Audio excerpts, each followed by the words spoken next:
السلام علیکم ناظرین، خبر سے خبر میں خوش آمدید۔ میں افتخار شرازی۔ ناظرین، ایسے میں کہ جب امریکہ اور ایران کے درمیان جوہری پروگرام کے حوالے سے مذاکرات آگے بڑھ رہے تھے اور اتوار کے روز ان مذاکرات میں بڑا ایک اہم مرحلہ آنا تھا، اس دوران اسرائیل نے سب کو سرپرائز دیا اور آج صبح ایران میں کئی مقامات پہ بیک وقت حملے کیے۔ بتایا جا رہا ہے کہ اسرائیل کے 200 جنگی طیارے ایران کے اندر گئے اور ایران میں جہاں جوہری تنصیبات دفاعی نظام کو نشانہ بنایا، وہاں پہ ان کی جو ٹاپ ملٹری لیڈرشپ تھی، جس میں مسلح افواج کے سربراہ میجر جنرل محمد باقری، پاسداران انقلاب کے کمانڈر ان چیف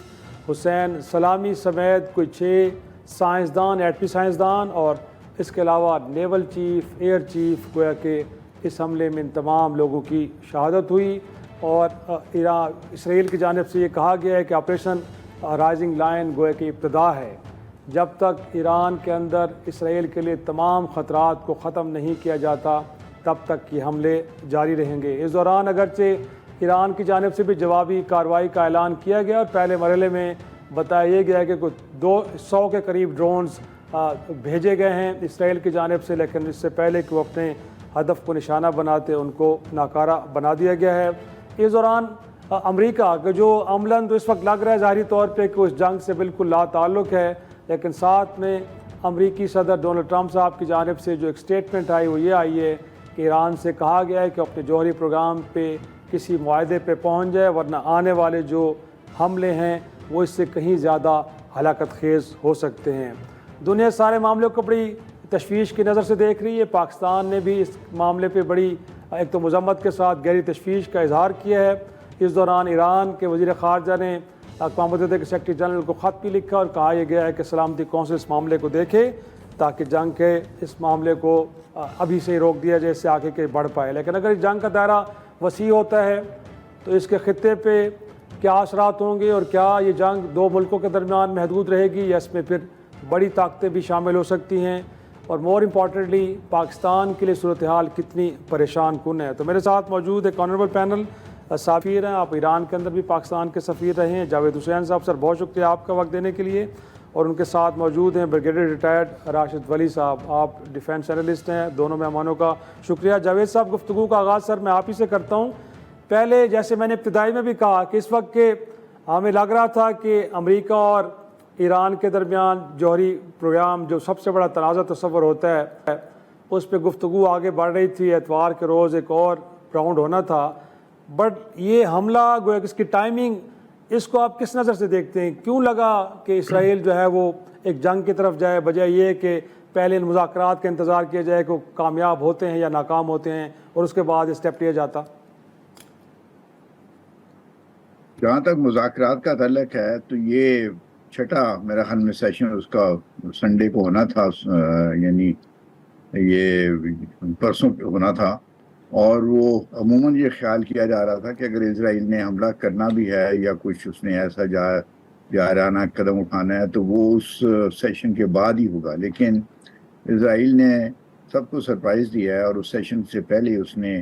یہ ایران پہ اپنا یہ حملہ کر دیا ہے، جوہری تنصیبات پر بھی اور سینئر جو اس کے کمانڈرز ہیں ان کے اوپر بھی۔ یہ ایک صاف ظاہر ہے کھلم کھلا جو ہے وہ جارحیت کی ایک سب کا ایک ایویڈنس ہے، نشانی ہے، اور پاکستان نے اور دوسری کافی ممالک نے اس کی پرزور مذمت کی ہے۔ اور جیسا کہ آپ فرما رہے ہیں اب UN سیکورٹی کونسل کی میٹنگ کی بھی ایک کنوی کر دی گئی ہے، تو اس معاملے کو اوپر غور و خوض کرنے کے لیے کہ کس طرح سے اب انٹرنیشنل کمیونٹی کو اس سیریس سچویشن کے اوپر ریئیکٹ کرنا چاہیے۔ جو اسرائیل نے کیوں کیا تو اس کی وجہ تو مجھے جو نظر آتی ہے جو نتن یاہو کی اسٹیٹمنٹ سے وہ یہ ہے کہ وہ سمجھ رہے تھے کہ ایران بڑی تیزی سے اپنے یورینیم انریچمنٹ کو پروگرام کو آگے بڑھا رہا تھا، اور ان کا خیال تھا کہ اگر ایران کو نہ روکا گیا تو ایران اس سٹیج سے پہنچ جائے گا جہاں وہ اس کے لیے ممکن ہو جائے گا کہ بڑے شارٹ نوٹس پہ وہ ایک نیوکلیر ویپن بنا سکے۔ تو میں اس چیز کی طرف بڑھنے سے ایران کو روکنے کے لیے میرا خیال میں اسرائیل نے یہ قدم اٹھایا ہے۔ جہاں تک امریکہ کا تعلق ہے تو میں سمجھتا ہوں کہ جہاں سرکاری اور فارملی تو امریکہ نے کہا ہے کہ اس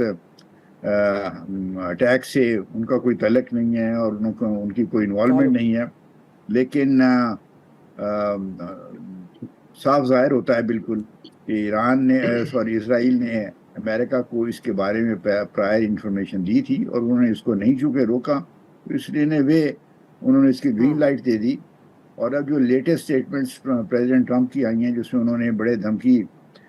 دیتے ہوئے ایران کو بتایا کہ یا تو معاہدہ جو ہے جو جس طرح سے امریکہ چاہتا ہے اس پہ وہ ایگری کر لیں، ورنہ یہ ایران کے خلاف یہ جو جارحانہ اقدامات ہیں، جو حملہ جو ہے اسرائیل کا وہ جاری رہے گا۔ تو یہ ایک بالکل یو این چارٹر اور انٹرنیشنل لا اور جو نارمز ہیں انٹر اسٹیٹ کانٹریکٹ کی، ان کی وائلیشن ہے، اور یہ بڑی بدقسمتی کی بات ہے کہ نہ صرف اسرائیل اس وائلیشن کا مرتکب ہو رہا ہے، لیکن یہ امریکہ بھی جو ہے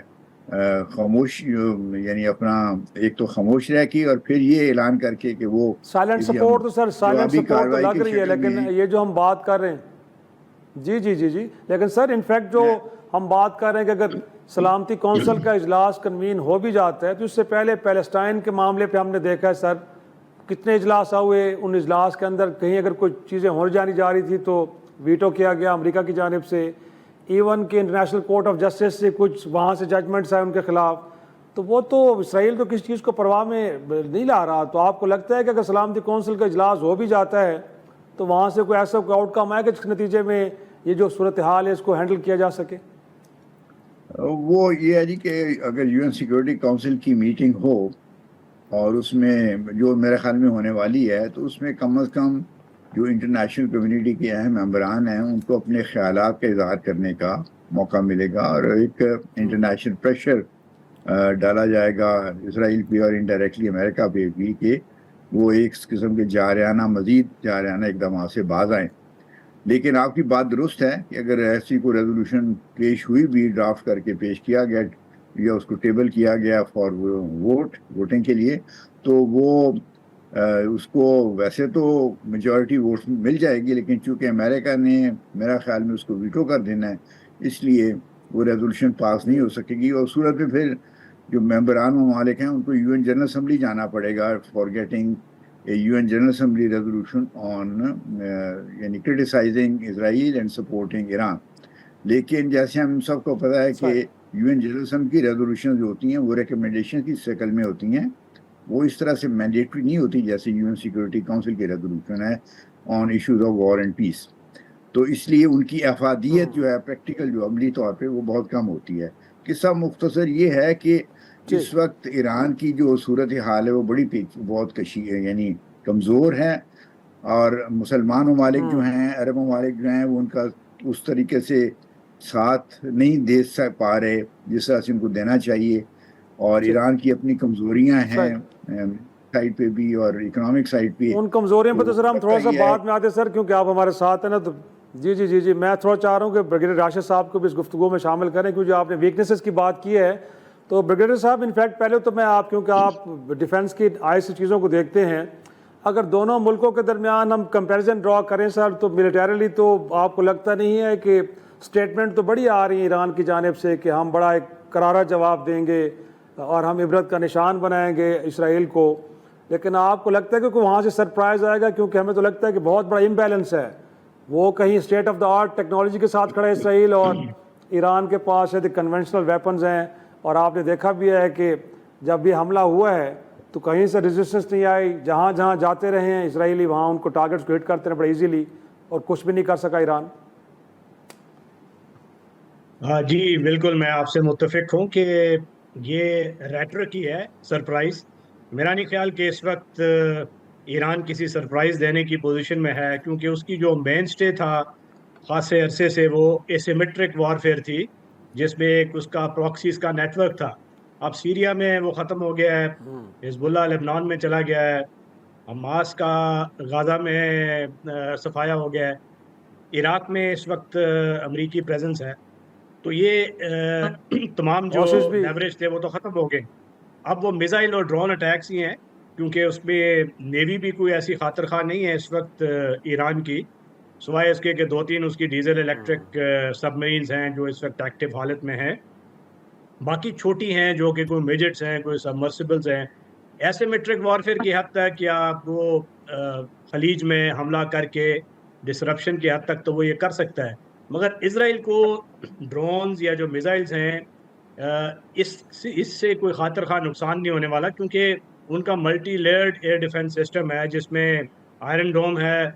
تھیڈ ہے جو ہائی الٹیٹیوڈ لانگ ڈسٹینس، پھر ایرو ہے وہ اس سے بھی بڑا ہے، اور اس کے جو تصویراتی حلیف ہیں وہ بھی یہ سپورٹ اس کو دے رہے ہیں. تو میرا نہیں خیال کہ ایران اس پوزیشن میں ہے اس وقت. خاص طور پہ یہ خبریں جب آپ نے ٹائمز آف اسرائیل کا وہ دیکھا ہوگا رپورٹ، جس میں ایک پورا انمینڈ کامبیٹ ایریل ویپن سسٹمز اور اسرائیلی کمانڈوز ان کی دکھایا گیا کہ ایک چھوٹا سا بیس بنا ہوا تھا ایران کے اندر، اور وہیں سے یہ ایسا لگتا ہے کہ یہ اسرائیل کی پلے بک ہے جو کہ یوکرین میں استعمال کیا رشیا کے خلاف ایئرکوٹسک سائبیریا میں. یہ بالکل بھائی نہ یہ اسی قسم کا اسٹریٹجی ہے کہ انہوں نے اس کو اسمگل کیا ہے. اندر کولیبوریٹر موجود ہے، موساد ایکٹیو ہے، انسائڈر جاب بھی ہے، کیونکہ پن پوائنٹ ایکوریسی سے جو ان کی لیڈرشپ کا پتہ چلا ہے اور اس کو پریسائز طریقے سے ٹیک آؤٹ کیا گیا ہے. تو یہ لمحہ فکریہ ہونا چاہیے ایرانین لیڈرشپ کے لیے بھی، اور ان کی جو بدقسمتی سے آپشنز ملٹری تو اس وقت خاصی محدود ہے، اور جتنا جنگ طول پکڑے گی اس میں ان کا نقصان ہونے کا اور اندیشہ ہے. کیونکہ اب یہ جنگ جو یہ قضیہ اسرائیل نے شروع کیا ہے، امریکہ اس کے بالکل پیچھے کھڑا ہوا ہے، اور جب تک یہ کیپیبلٹی وہ ایلیمینیٹ کرے یا ایران کو اس پوزیشن پہ نہیں لائے گا کہ ایران خود کہے کہ جی میں واپس آتا ہوں اس جوہری معاہدے کی طرف، اور میں وہی جو افسودگی کی شرح تھی 3.67% 2015 میں اس کی طرف لوٹتا ہوں، تو اس وقت تک میرا نہیں خیال کہ اس کی گلو خلاصی ہوگی. اور جنگ کے یہ جو پھیلاؤ ہے یہ ظاہر ہے پاکستان کو بھی متفکر ہونا چاہیے. ہم ایک نیبرنگ ملک ہیں جس میں ہم سے توقع ہوگی ڈپلومیٹک سپورٹ، لاجسٹک سپورٹ بھی، اور اس میں امریکہ کا دباؤ ہم پہ آئے گا. پھر اگر فردر یہ ڈی اسٹیبلائز ایران ہوتا ہے، اس کی کوئی بیلکنائزیشن کی طرف بات چیت جاتی ہے، تو بلوچستان جو ایرانی بلوچستان ہے، اور ادھر ہمارے ہاں جو بھارت نے ایک BLA کا وہ ایک ہمارے لیے کھڑا کیا ہوا ہے دہشت گردی کا پورا ایک سسٹم، تو یہ ایسا نہ ہو کہ وہ عراقی کردستان والا ماحول کچھ بن جائے. تو ہمیں چائنا کے ساتھ مل کے کوئی اچھی اسٹریٹجی جو ہے اس وقت بنا کے رکھنی چاہیے کہ آگے ہم نے کس طرح لے کے چیزوں کو چلنا ہے، کس طرح ہم نے سفارتی دباؤ ہے اس کو کیسے ہم نے وتھ اسٹینڈ کرنا ہے. اور اب یہ دیکھیے ایک اور بھی ہمارے لیے لیسن اس میں ہے کہ چابہار میں ایران نے بہت لیوے دیا تھا انڈیا کو کہ وہ پورٹ بہانے ڈیولپ کرنے کے بہانے، مگر وہاں اس بہانے انہوں نے ایک پورا نیٹ ورک کریٹ کیا اسپائز کا. اب کچھ بعید نہیں ہے کہ وہ موساد کو اسی نے فیسیلیٹیٹ کیا ہو انسائڈر جابز کے ذریعے. اب یہ بھی ایرانی قیادت کے لیے بھی ایک لیسن ہے، ہمارے لیے بھی ہے. تو یہ سارا موزائک دیکھتے ہوئے حالات اس وقت مشکل ہیں ایران کے لیے، اور اس کے فرینڈز کو چاہیے کہ ایسی سفارتکاری کریں کہ اس وقت Iran should live to fight another day. اور بڑے انٹرسٹنگ آرگومنٹ آپ نے دیے بریگیڈیئر صاحب. مجھے ایک چھوٹی سی بریک کے لیے کہا جائے، بریک سے جب واپس آئیں گے تو یہ میں ذرا جاوید صاحب کے سامنے بھی رکھوں گا، اور جو بات وہ کہہ رہے تھے پہلے کہ کچھ کمزوریاں ایران کی انٹرنل، وہ ویکنیسز کیا ہیں، ڈیسیجن میکنگ کے اندر کہاں فلاز ہیں. اب نیگوسیشن کی طرف گئے ہیں تو اس سے پہلے بھی جا سکتے تھے، اتنا ڈیلے کیوں کیا گیا، کیا وہ عوامل تھے کہ جو ایران کو اس نہج پہ لے کے آئیں. ایک چھوٹا سا بریک ناظرین، بریک سے واپس آئیں گے تو ڈسکشن کے سلسلے کو آگے بڑھائیں گے.